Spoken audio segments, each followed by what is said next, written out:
Hello everyone, welcome to law learning school. आज की video में हम डिस्कस करने जा रहे हैं the protection of women from the domestic violence act. और इससे पहले मैं आपको बता दूं कि मैंने दो वीडियो लेक्चर जो मैं अपलोड कर चुकी हूं, पार्ट 1 और पार्ट 2, जिसमें मैंने पार्ट 1 में सेक्शन 11 तक कंप्लीट करवाया था। उसके बाद सेक्शन 12 से लेकर 19 तक जो है वो पार्ट सेकंड में कंप्लीट करवाया है। आज हम पढ़ने वाले हैं सेक्शन 20। जो हमारा सेक्शन 20 है वो बात करता है मॉनेटरी रिलीफ के बारे में, जिसमें लिखा है while disposing of an application under subsection 1 of the section 12। हमने सेक्शन 12 सब क्लॉज 1 में क्या पढ़ा था कि एक मैजिस्ट्रेट के पास एप्लीकेशन दी जाएगी। कौन देगा? या तो एग्रीव्ड पार्टी, मतलब वो वुमेन देगी जिसके साथ डोमेस्टिक वायलेंस हुआ है, और साथ ही साथ कौन देगा? प्रोटेक्शन ऑफिसर देगा, या तो उसका कोई रिलेटिव, उस एग्रीव्ड वुमेन का कोई रिलेटिव जो है मैजिस्ट्रेट के पास उसके बिहाफ पर एप्लीकेशन फाइल कर सकता है, और उसमें वो एक से ज़्यादा रिलीफ जो है वो मांग सकती है उस एप्लीकेशन में जाके। इसी की बात की गई है। इसमें लिखा है कि application under subsection 1 of the section 12 of a magistrate may direct और the respondent to pay a monetary relief to meet and expenses incurred and losses suffered by the aggrieved person. मतलब उस रिस्पोंडेंट के द्वारा magistrate क्या करेंगे? Direct करेंगे respondent को। किस लिए? To pay a monetary relief, उसको मॉनेटरी रिलीफ जो है वो दिए जाएंगे, और टू मीट द एक्सपेंसेस और losses suffered by the aggrieved person. मतलब उसको जो भी जो एग्रीव्ड वुमेन है जिसके साथ मार पिटाई करी है, मतलब जिस वुमेन के साथ डोमेस्टिक वायलेंस हुआ है, उसने केस फाइल किया है, उसको क्या दिया जाएगा? मॉनेटरी रिलीफ दिया जाएगा। किसके द्वारा दिया जाएगा? तो हमारा रिस्पोंडेंट के द्वारा जो है दिया जाएगा। रिस्पोंडेंट कौन हो सकता है? बोला है उसका हस्बैंड भी हो सकता है, या और उसके साथ साथ जो उसके फैमिली मेंबर, मतलब उस लड़की के जो सास ससुर भी हो सकते हैं, उसकी ननद, जो भी हो गया, वो उनकी रिस्पॉन्सिबिलिटी बनेगी उसको उस जो वही होंगे रिस्पोंडेंट। और मॉनेटरी रिलीफ वैसे जो है उसके हस्बैंड के द्वारा ही दिया जाएगा, ठीक है।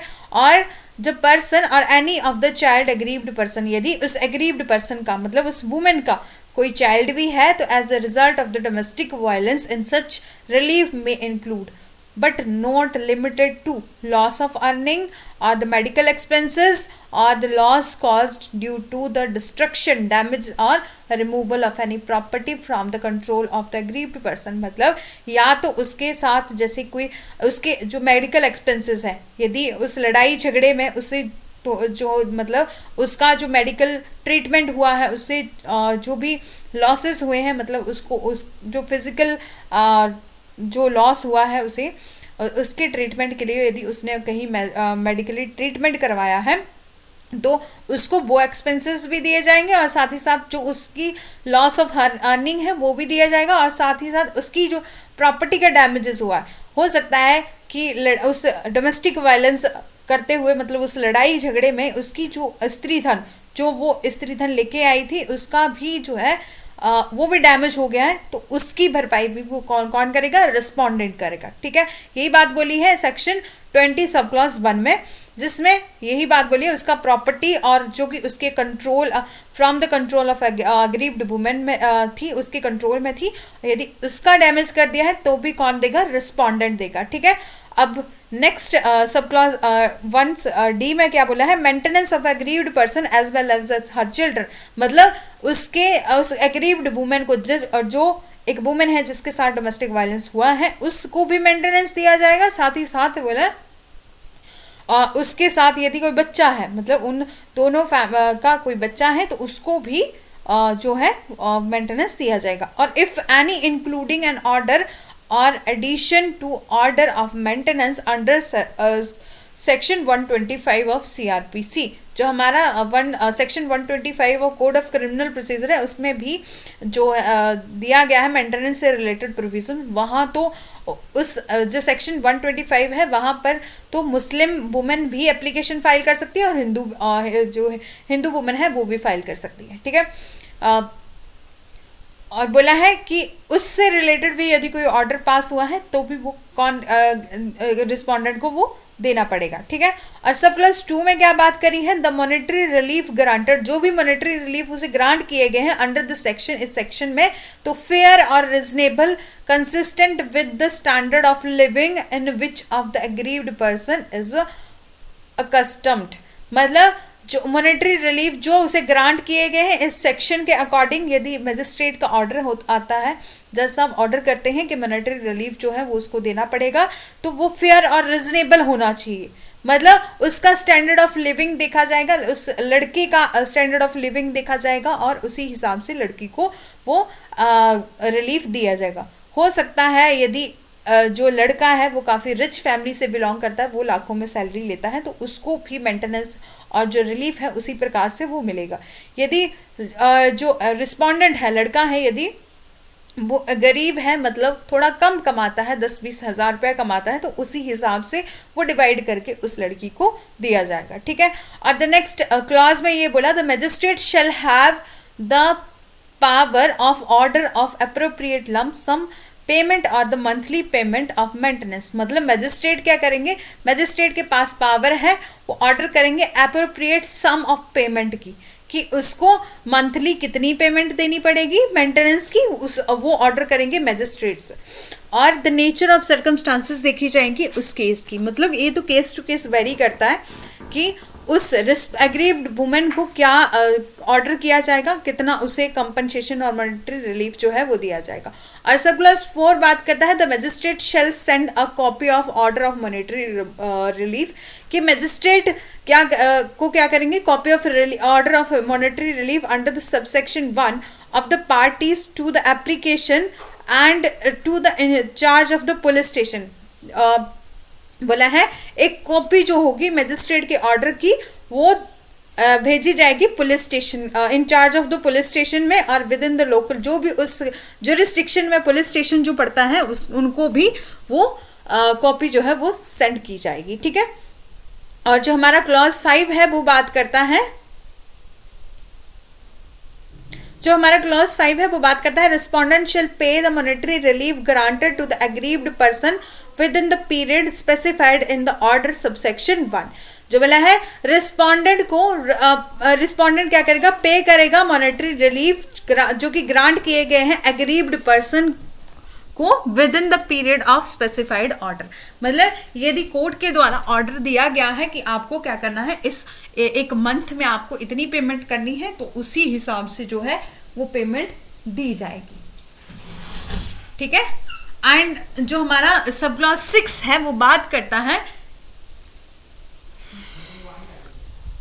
upon the failure on the part of the respondent to make a payment in term of the order under subsection 1 of the magistrate may direct the employer or a debtor of the respondent or directly pay to aggrieved person। मतलब वो respondent क्या कर सकता है, directly उस women को जो है वो पेमेंट दे सकता है, मेंटेनेंस दे सकता है, और या तो वो कोर्ट में भी दे सकता है, या जो सैलरीज के द्वारा उसका जो जैसे किसी यदि वो खुद देने के लिए तैयार नहीं हो रहा है, तो उसकी जो सैलरी है वहाँ वो जॉब करता है, वहाँ से भी जो है पैसे उसको कट कर मतलब जो उसका जितना उसका बनता है उस वुमेन का, एग्रीव्ड वुमेन का, उसको दे दिया जाएगा, ठीक है। सेक्शन 21 बात करता है कस्टडी ऑर्डर के बारे में। Not with standing anything contain in any other law for the time being in force the magistrate may at any stage of hearing. बोला है कि एनीथिंग कंटेन जो और other for other law for the time being in force the magistrate क्या करेंगे, मे any stage of hearing. मतलब case की कोई भी स्टेज चल रही है, चाहे वो फर्स्ट हियरिंग है या तो बाद में ऑर्डर वाली, मतलब जैसे मेंटेनेंस का ऑर्डर दे दिया वो वाली स्टेज है, मतलब कोई भी स्टेज है of the application for the protection order जो है वो दिया जाएगा, ठीक है। And for any other relief, जो भी उसने अदर रिलीफ मांगे हैं वो ग्रांट किए जाएंगे। Temporary custody of a child, यदि चाइल्ड है उनका, यदि एग्रीव्ड वुमेन का कोई चाइल्ड भी है तो उसको टेम्परेरी कस्टडी दी जाएगी। Any child or children to the aggrieved person or person making an application on her behalf and specify in necessary the arrangement to visit of such children or the by the respondent। ठीक है कि क्या कर बोला है, aggrieved women को क्या दी जाएगी, कस्टडी दी जाएगी उस बच्चे की। और जो भी पर्सन जिसने एग्रीव्ड वुमेन के बिहाफ पर बोला एप्लीकेशन फाइल करी है, उसे स्पेसिफाई करना पड़ेगा इफ नेसेसरी, यदि arrangement for visit of such child, यदि उस रिस्पोंडेंट ने उस बच्चे से मिलना होगा तो वो क्या करेंगे, उसको स्पेसिफाई करना देखना पड़ेगा बार बार कि वो मतलब एक टाइम लिमिट के अकॉर्डिंग, जैसे कुछ कोर्ट ऑर्डर करते हैं कि आप जैसे संडे को जाके अपने बच्चे से मिल सकते हैं, इसी प्रकार से वो क्या कर सकता है, अपने बच्चे से वक्त जाके मिल सकता है।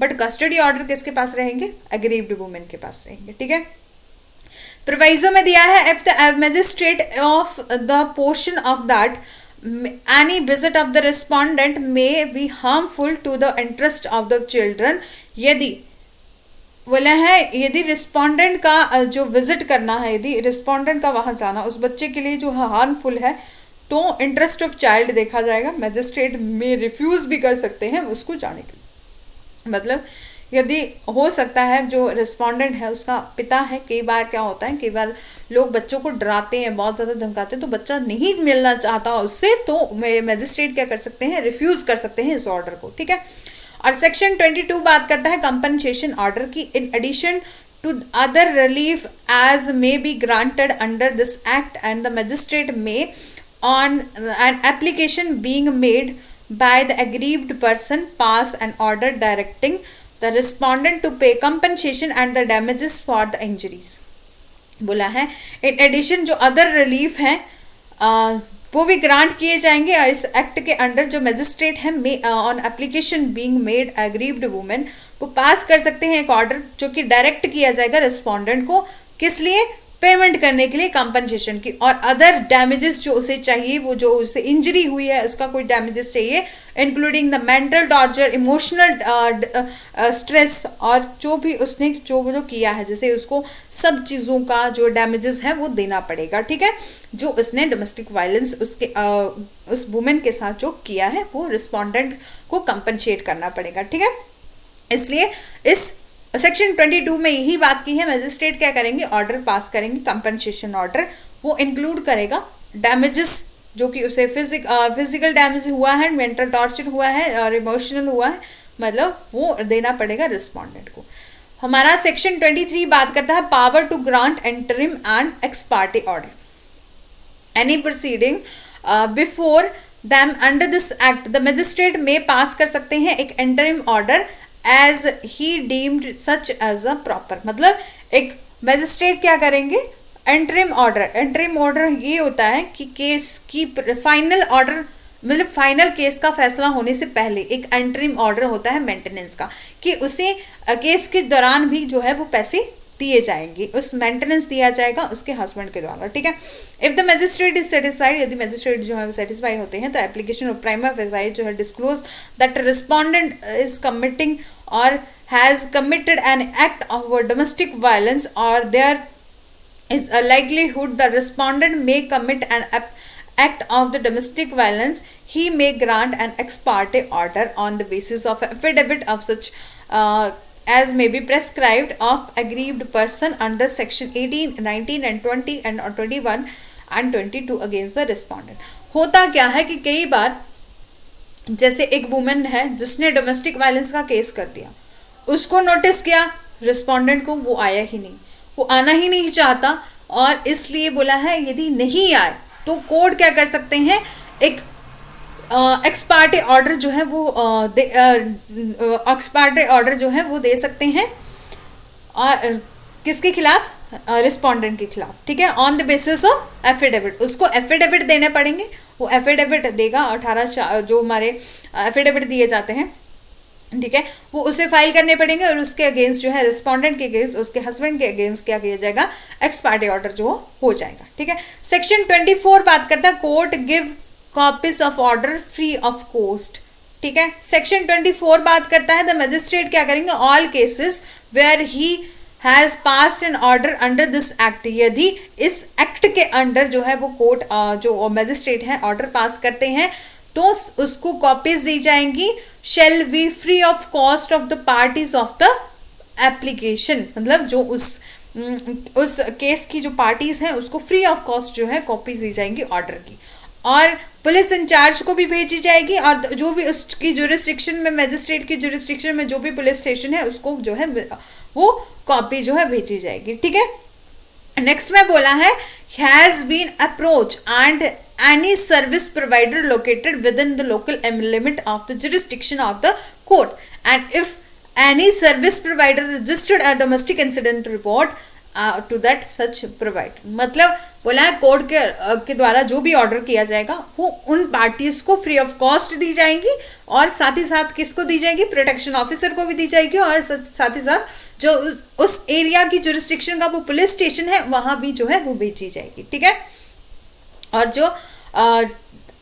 जो हमारा सर्विस प्रोवाइडर है जिसने डोमेस्टिक इंसिडेंट रिपोर्ट बनाई है उसको भी दी जाएगी। ठीक है, जो हमारा सेक्शन 25 है वो बात करता है duration and alteration of order. A protection order में under this section 18 in force till the aggrieved person applies for the discharge. बोला है प्रोटेक्शन ऑर्डर जो है अंडर सेक्शन 18 जो है वो दिया जाएगा till the aggrieved person apply for the discharge. जब तक वो है अग्रीव्ड पर्सन खुद नहीं बोलता तब तक उसको प्रोटेक्शन जो ऑर्डर जो है वो दिया जाएगा। ठीक है, if the magistrate on receipt an application from an aggrieved person और the respondent is satisfied that there is a change the circumstances requiring alternation, modification or revocation of any order made under this act। बोला है यदि magistrate receipt on the receipt क्या करे, application from aggrieved person, जो भी उस women की application है उसमें रिस्पॉन्डेंट और the respondent is satisfied that there is a change, यदि कुछ चेंज करना होगा, सर्कमस्टांसेस रिक्वायर करती हैं, कुछ अल्टरेशन करनी होगी, मॉडिफिकेशन करनी होगी, कुछ रिवोकेशन करना है उस ऑर्डर में, तो for the reason of recording on writing pass such order, तो वो क्या कर सकता है, जैसे भी अप्रोप्रिएट कोर्ट चाहे तो वो क्या कर सकते हैं, जो ऑर्डर है उसमें अल्टरेशन जो है वो कर सकते हैं। ठीक है, जो हमारा सेक्शन 26 है वो बात करता है रिलीफ इन अदर सूट और लीगल प्रोसीडिंग।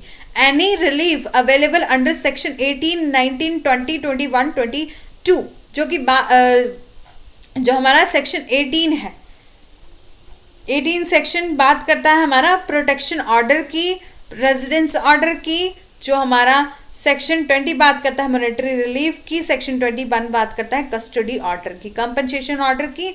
बोला है यदि ये सब ऑर्डर हो तो may also solve the legal proceeding before the civil code, family court और criminal code affecting the aggrieved person and respondent whether such proceeding was initiated before the after the commencement of this act. बोला है any other relief यदि चाहिए होगा उसको, यदि इन courts में जैसे कि उसने कस्टडी ऑर्डर करवाना है, प्रोटेक्शन ऑर्डर करवाना है, तो क्या कर सकता है, वो कहीं भी बिफोर द सिविल कोर्ट जा सकता है, फैमिली कोर्ट में भी, क्रिमिनल कोर्ट में भी, जो भी उस अफेक्टेड हो अग्रीव्ड वुमेन पर्सन को और रिस्पॉन्डेंट को, whether such proceeding is initiated before after commencement of this act. ठीक है, जो हमारा सब क्लॉज 2 है वो बात करता है एनी रिलीफ रेफर्ड टू और इन subsection 1 may be sought for an addition to or and along with any other relief of aggrieved person may seek such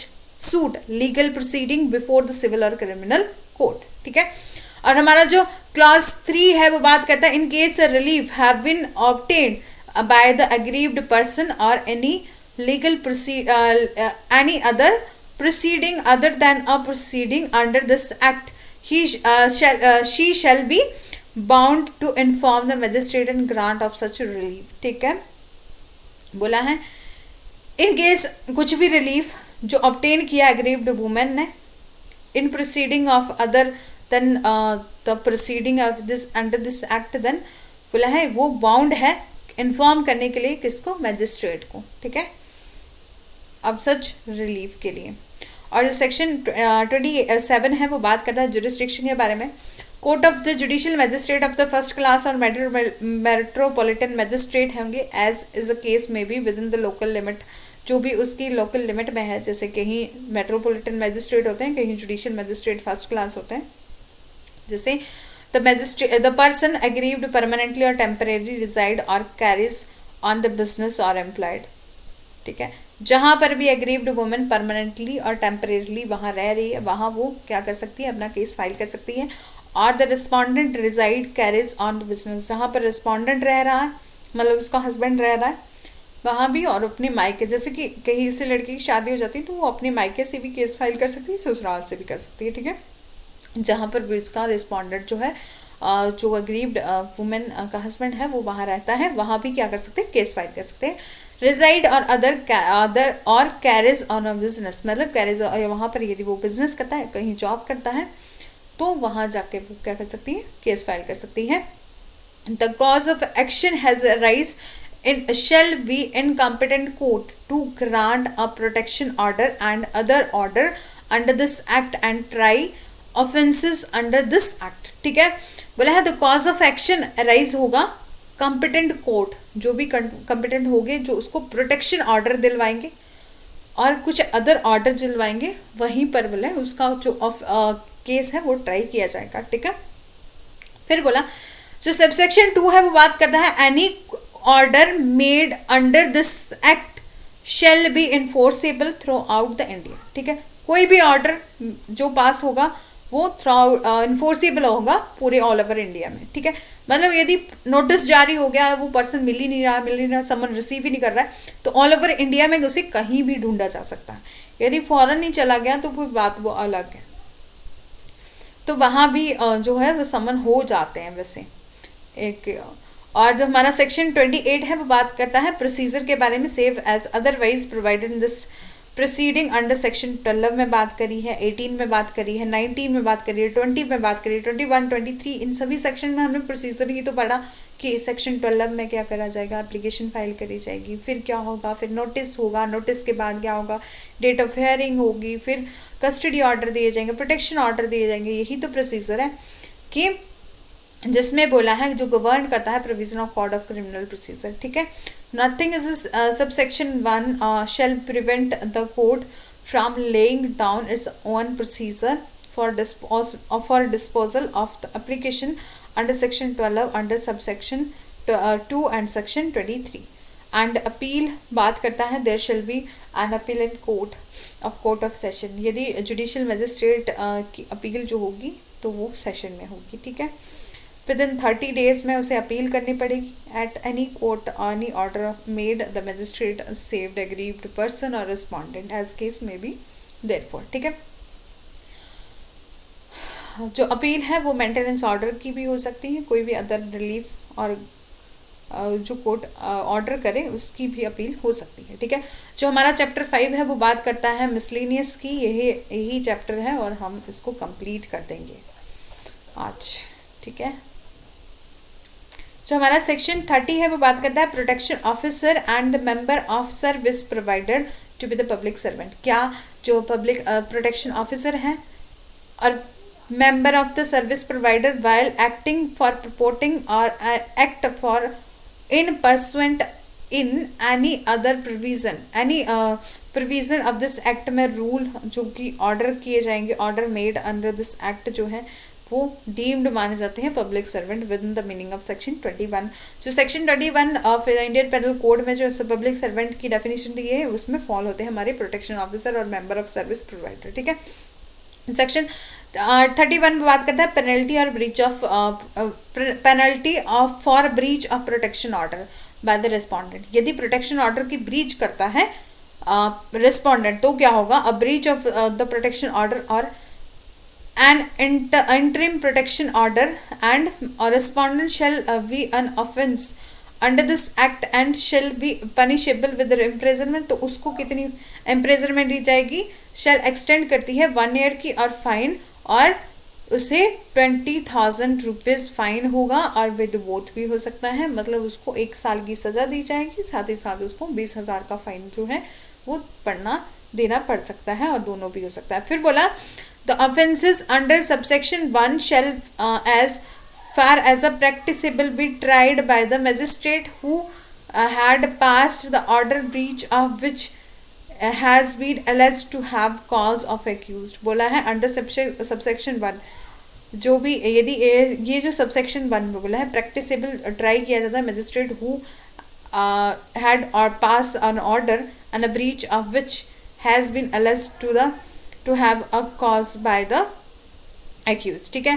While framing any charge, magistrate may also frame any charge under section 498A of the Indian Penal Code and the other provision of Dowry Prohibition Act. बोला है जब हम जब magistrate क्या करेंगे, charge file करेंगे तो उसके साथ साथ उसको 498 का भी चार्ज लगाया जा सकता है और जो हमारा डॉरी प्रोहिबिशन एक्ट है उसके अंडर भी जो क्या किया जा सकता है, चार्ज लगाया जा सकता है उसके अगेंस्ट.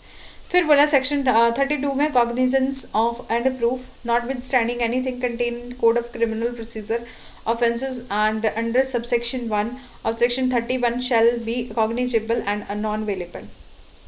बोला कॉग्निजेबल होंगे इस तरह के केसेस और द नॉन बेलेबल होंगे, मतलब बेल जो है वो नहीं मिलेगी. And under the sole testimony of the aggrieved woman and the court may conclude that an offence under subsection 1 of section 31 has been committed the accused.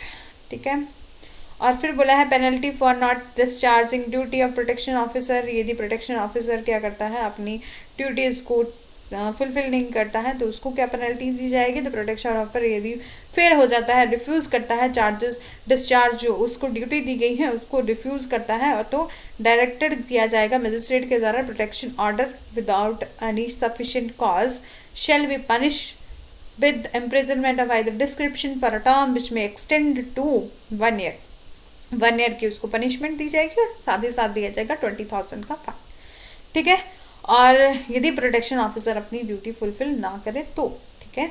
इसीलिए protection officer को आप ड्यूटी को अपनी रिस्पॉन्सिबिलिटी को भी फुलफिल करना यहाँ ज़रूरी है. ठीक है.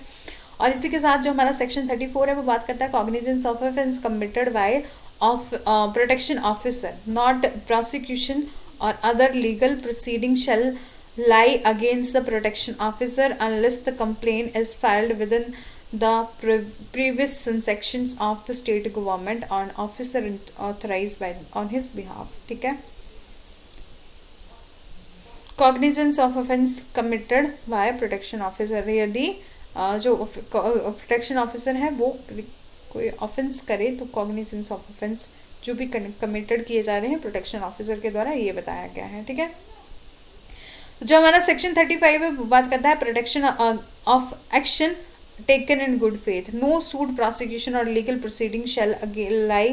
बोला है कुछ भी प्रोसिक्यूशन और कोई भी लीगल प्रोसीडिंग जो है वो लाई नहीं की जाएगी against the protection officer for any damages cause likely to cause anything which is in good faith. जो भी वो अपने ड्यूटी के दौरान कोई गुड फेथ में अपना काम कर रहा है तो उस पर बोला है कोई भी जो है लीगल प्रोसीडिंग जो है वो नहीं चलाई जाएगी. इस एक्ट में ऐसा दिया गया है. जो हमारा सेक्शन 36 है वो बात करता है act not in derogation of any other law.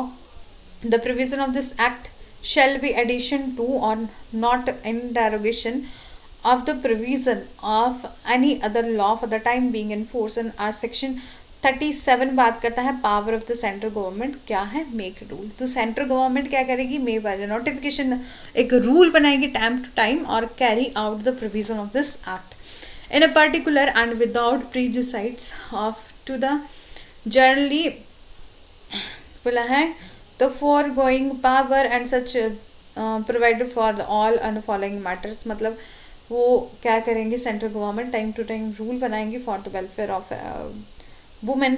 जो भी एग्रीव्ड वुमेन होगी किस प्रकार से उसका केस चलेगा वो सब कुछ बोला है इस सेंट्रल गवर्नमेंट के पास पावर है रूल बनाने की. अ क्वालिफिकेशन और experience which is protection officer pose किए जाएंगे अंडर सेक्शन 2 मतलब और सेक्शन 8. और the term on condition of the service of the protection officer और अदर सबॉर्डिनेट टू हेम वो देखा जाएगा. फिर बोला है the manner of domestic incident report जो है उसको बनाने की में भी बोला है जो जो रिक्वायरमेंट होती है उसके रिगार्डिंग वो है सेंट्रल गवर्नमेंट क्या करेगी, रूल बनाएगी.